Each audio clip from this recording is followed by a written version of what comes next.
Hi, my name is Fagherazzi. I'm the director of the Department of Precision Health at the Luxembourg Institute of Health. And it's my privilege to introduce you today to our research activities in the field of deep digital phenotyping.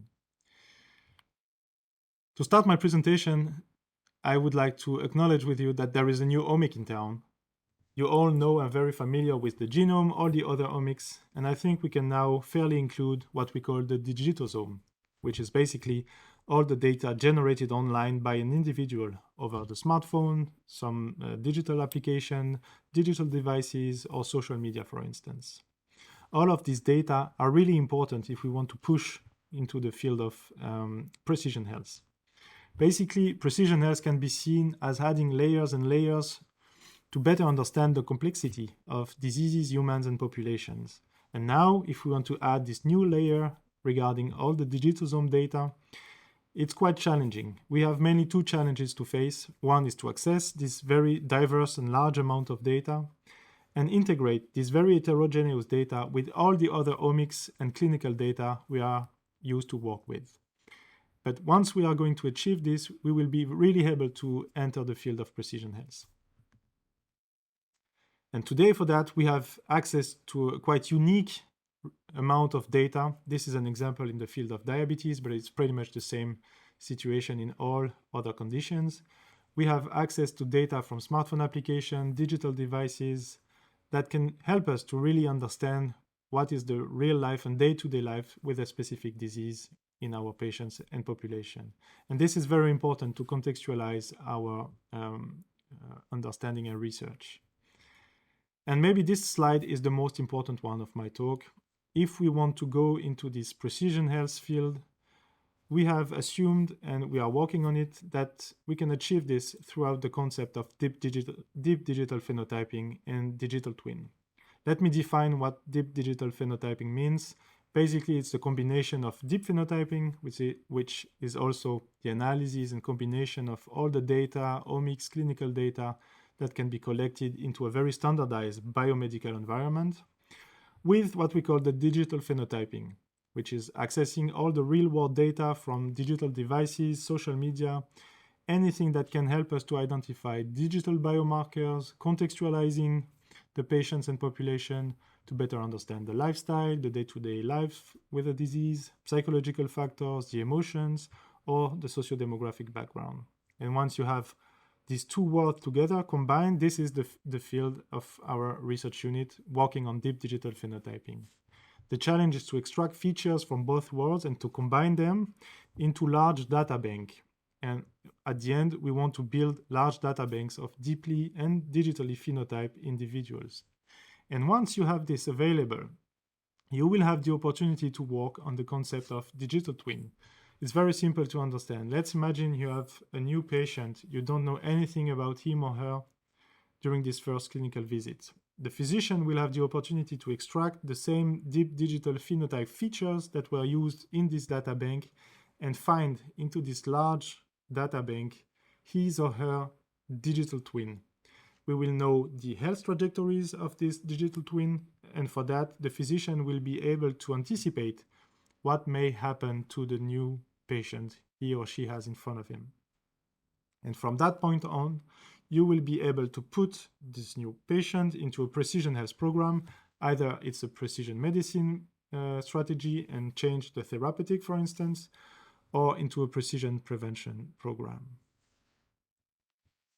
But for that, we need to build these large data banks, and next generation epidemiology is definitely the way to go, because we don't have to work in silo anymore. We can use and build large health and medical and research resources that can follow participants and large population and create all of this data at the same time on the same individuals to have a 360 view in terms of biological mechanisms, real life of the patients with a disease, for instance, and all of this data can be available on the same group of people. And this is exactly what we have done into the 𝒃𝒔𝒄𝒕 cohort study. 𝒃𝒔𝒄𝒕 has been initiated at the beginning of the pandemic in Luxembourg to better understand COVID-19, and now it's a hybrid prospective cohort study that is mainly driven by our department in collaboration with many other institutions. And one of the main objectives of 𝒃𝒂𝒄𝒕 is clearly to identify a digital twin of someone with COVID-19 and to better understand how we can stratify the population and adapt the prevention or the care of people with COVID-19. And to do so, we want to have a 360 view on people with COVID-19 and now with people with long COVID. For that, we have managed to recruit for now up to 1,000 participants with COVID-19. We have been able also to collect a huge amount of biological material, create a unique biobank in people with COVID-19, and also collect data in real world, either throughout questionnaires, but also throughout voice recordings. Let me give you an example of why we are interested in voice and how we can help for developing precision health strategies. We are talking here about all the digital data you can access. I've mentioned smartphone, devices. Voice is very important in that matter, because we can also safely say that your health goes somehow through your voice. And if you manage to analyze data coming out of your voice in a very meaningful way, you will be able to better understand your true phenotype in the real world. But why voice? Why nothing else? Well, voice is, of course, very natural. It's an energy efficient way to interact with each other. And today, what is very important is that it's cheap to collect compared to other resources. It's very cheap. You all have a smartphone in your pocket. You all have voice assistant at home. So now the raw data is very cheap to collect. There are also a lot of unmet needs that voice could help to fill in.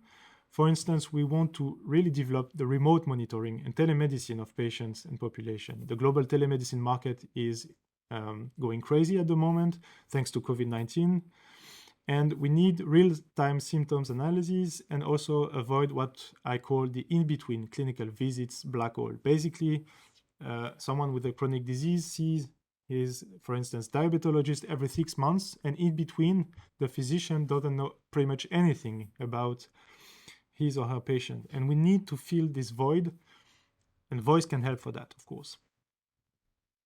We also need to go into this field of stratification, precision health. We want to digitize clinical studies and at some point replace all the forms, questionnaires that the patients have to fill in. It's a real burden for the participants. And if we could somewhat replace that by very intuitive and non-invasive voice data collection, it would be very, very nice for the participants. We also need to have more real-life data collection. And as we talk about precision health basically is delivering the right intervention at the right person at the right time, and voice can be really helpful to target the best time to launch a specific intervention or to adapt a specific strategy.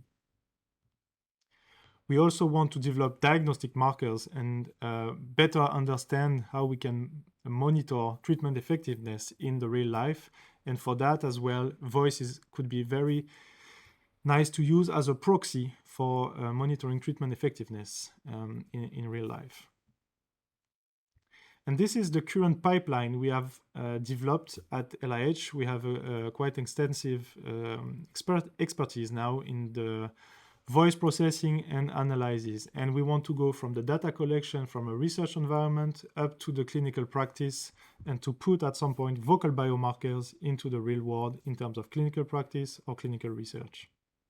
And we have developed this pipeline from the data collection up to the data processing, where we extract meaningful features from the audio signal, up to the data analysis, where we use AI, machine learning, and deep learning algorithms to identify and then validate and replicate vocal biomarkers. And the next step in a few years, we hope, is to integrate these vocal biomarkers into clinical practice, into devices, for instance. Let me give you just one example of what we are able to do now with voice. It's still in the context of COVID-19. In our 𝒃𝒂𝒄𝒕 cohort study, we have collected almost 6,000 voice recordings in people with COVID-19, and we have been able to train an AI algorithm that can predict the symptomatic status, whether you are symptomatic or asymptomatic, just based on 25 seconds of voice recordings. And this is, of course, very promising if we imagine that in a few weeks and months, we will be able to pilot a few telemedicine or telemonitoring solutions that could integrate these vocal biomarkers. This is particularly important for people with long COVID, for instance, and you can use voice for monitoring the improvement or degradation of symptoms during a rehabilitation program for people with long COVID, for instance. But this is for COVID-19. We are also working a lot on the use of vocal biomarkers for other purposes. And we are working on this future of vocal biomarkers thanks to this 𝒃𝒂𝒄𝒕 Voice initiative. Basically, we want to expand our expertise from the field of COVID-19 to pretty much any other chronic condition that could be leveraged thanks to voice and vocal biomarkers. To be very simple, 𝒃𝒂𝒄𝒕 Voice is a worldwide multilingual audio data bank with annotated clinical and health data. It's a screening platform for us to identify various vocal biomarkers for diagnosis, risk prediction, and remote monitoring. It's for pretty much all the chronic conditions, but we have, of course, some outcomes of interest. We are working currently in people with cancer to monitor the health and quality of life of people with cancer during cancer treatment, for instance. We are working also on people with diabetes to identify vocal biomarkers of diabetes distress or hypoglycemia. And we are also investigating very important fields such as mental health in the general population or in patients, and also neurodegenerative disorders. And thanks to that, we hope that one day, thanks to this vocal biomarker development, we will be able to integrate vocal biomarkers into telehealth monitoring, augmented teleconsultation, and smart mirror apps, smartwatches, vocal assistants, for instance. We can also help to develop the future of clinical research thanks to real-life remote patient monitoring, and voice can be really helpful for that as well. So as a conclusion, let me say once again that this deep digital phenotyping, using digital data to better understand and push towards the development of precision health, has a major impact on all our ecosystem, from the research environment up to the prevention of chronic diseases, up to the care and management. This is, again, an example of diabetes, but it's pretty much the same in our chronic conditions. And my main takeaway message for that is that if we want to go into this field of digital phenotyping and precision health, we have to work at the interface. It's very exciting to be able to interact between medicine, clinical research, technology, medical informatics, AI, psychology, social sciences, and we need to go into that direction if you want to put if we want to go really into this direction and to interact with all the players in the health ecosystem. And what is really important is what we need to alternate and combine both data-driven approaches with hypothesis-driven research. And to be able to interact with each other, we need to develop our soft skills, that's for sure, to make sure we have high level of communication, adaptability, teamwork, creativity as well.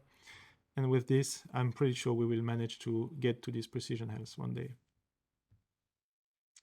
And finally, I would like to thank you for your attention. I will be really happy to take questions during the Q&A session. And if you want to participate yourself or share this information, you have the QR code and the web link for participating into this 𝒃𝒂𝒄𝒕 Voice initiative. Thank you very much.